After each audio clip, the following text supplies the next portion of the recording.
presenting at the 11th edition of the International Conference on Optimization and Applications. So my presentation is about revealing hidden dynamics, the capital derivative's influence on physical behavior. Let me first give you an idea of the plan we will follow. First of all, we will start by a short introduction to have an idea about the vesicles, their link with the red blood cells, and also about some motions that have already been analyzed. Then we will see the general orientation equations for vesicles, specifically the evolution equation. After, we will move to the formulation of the fractional vesicle model, where we will explain the effect of the fractional order derivative on the mobility of the vesicles and red blood cells. And finally, there will be a small conclusion. So, blood is a fluid that is vital for the human body, and in the face of many diseases, we would like to understand how the blood circulates, which means to understand the deformation of a red blood cell, because the shape of red blood cells can define the viscosity of the blood. Firstly, the red blood cells, or RBCs, also referred to as red cells, are cells present in blood to transport oxygen. It is characterized by the fact of not having a nucleus, so it is easier to squeeze through narrow blood vessels. The challenge of the researchers in this field is to be able to manufacture artificial blood, and especially artificial red blood cells. Therefore, we need to understand how a red blood cell is deformed and what are the ingredients to have the physical and biological characteristics of a red blood cell. We have frequently heard the word vesicle, but the question is, what is a vesicle? So a vesicle is a closed membrane suspended in an aqueous medium, and it is regarded as a simplified model for the understanding of the dynamical behaviors of the red blood cell. We can also say that vesicles mimic some features of red blood cells.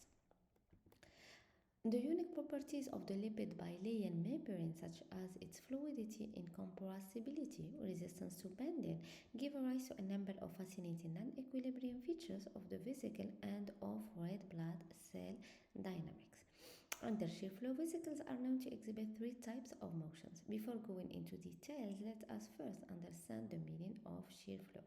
In fluid mechanics, the term shear flow or shearing flow refers to a type of fluid flow which is caused by forces rather than to the forces themselves. So the three types of motions are tank treading, tumbling, and vacillating breathing motion.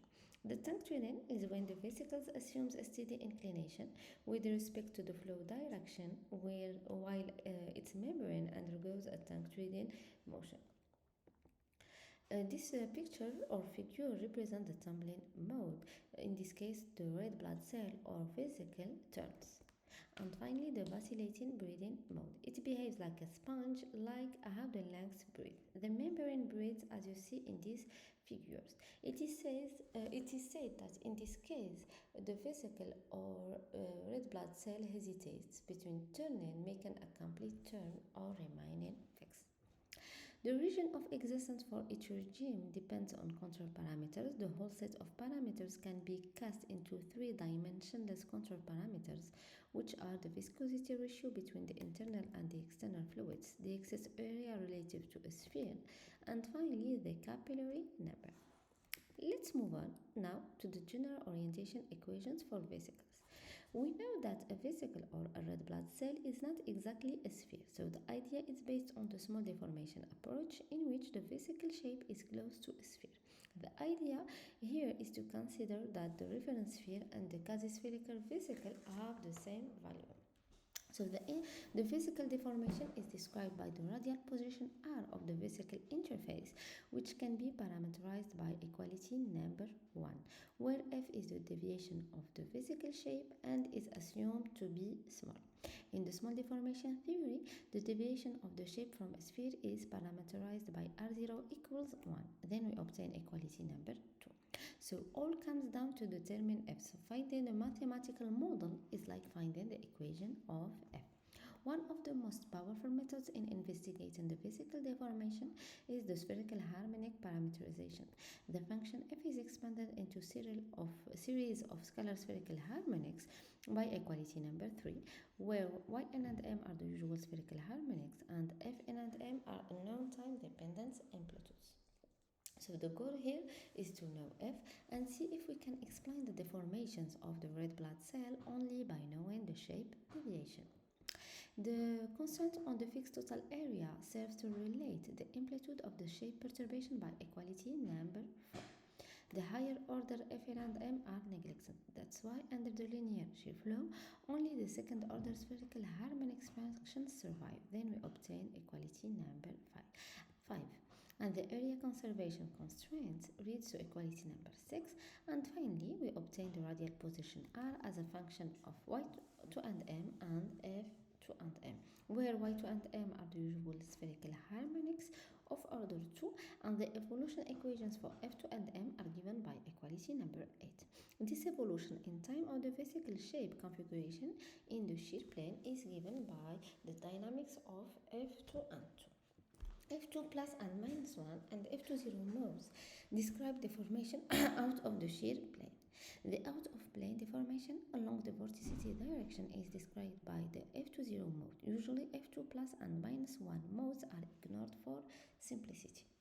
So, Misbah described the three classical regimes using a two-dimensional model satisfied by the vesicle deformation amplitudes R and the orientation angle psi, which are defined by the following equality, where F2 and 2 evolves over time to capture the vesicle's dynamic response to the flow condition or direction. The classical vesicle model has been solved analytically, and its solution do not depend on the previous instance due to the no memory of the classical models of ordinary differential equation. Fractional calculus is a great way to describe real life, hence the idea of using fractional derivative in order to get closer to reality. So, we introduce the memory effect into the vesicle model by replacing the order of the derivative of the classical model with the capital operator to obtain a generalized model. So, instead of psi and r, the vesicle dynamics can be also described by the real and imaginary part of F2 and 2. And finally, the system of the capital fractional ODEs is defined as follows, where the capital derivative is defined by the following definition. We have also proved that the initial value problem of capital fractional order has a unique solution, and after that we have studied the existence of equilibrium as well as the local stability analysis, where we have found three equilibriums depending on parameter omega. We have also obtained this figure, which shows an instance of the time evolution of psi and zeta for the capital operator with different values of alpha.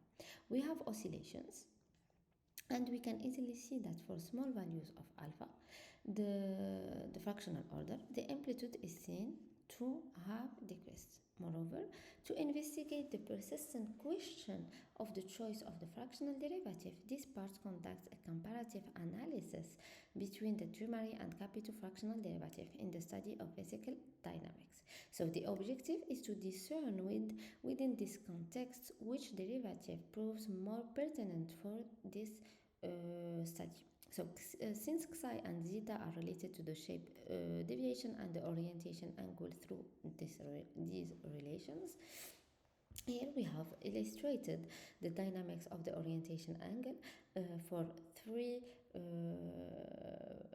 arbitrary initial conditions and various alpha values employing both the capital derivative.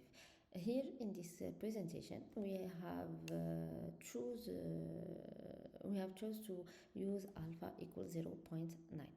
So employing both the capital derivative and the Jumari or the modified Riemann-Liouville fractional derivative.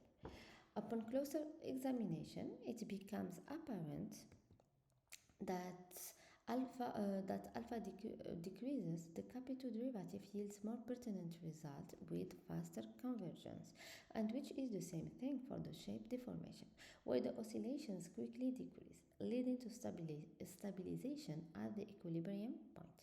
So, to sum up, as a result of using the fractional capital derivative, the vesicle exhibits small oscillation rather than the pure TT, VB or TB motion.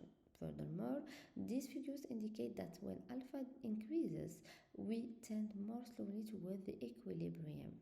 We have also seen how the fractional order parameters alpha can affect the dynamics of the vehicle.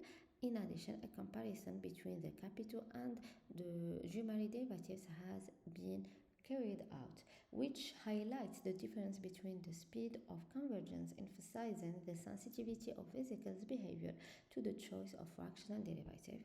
And this is some bibliography which I based on, and thank you for your attention.